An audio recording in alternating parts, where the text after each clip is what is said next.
রূপসী মাইয়ারে তোর কলসির ভেতর কি খাঁটি গরুর দুধ বেচতে এনেছি।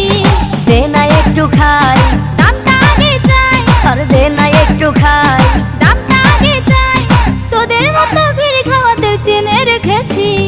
ও রূপসী মাইয়ারে তোর কলসির ভেতর কি খাঁটি গরুর দুধ বেচতে এনেছি।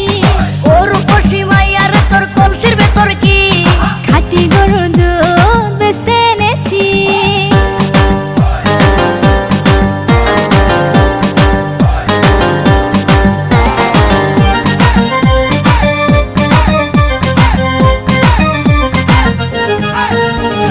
তোর দুধেতে আছে পানি, আমি কিন্তু সবই জানি। না খাওয়ালে জানবে সবাই তোর দুধেতে কোনো স্বাদ নাই।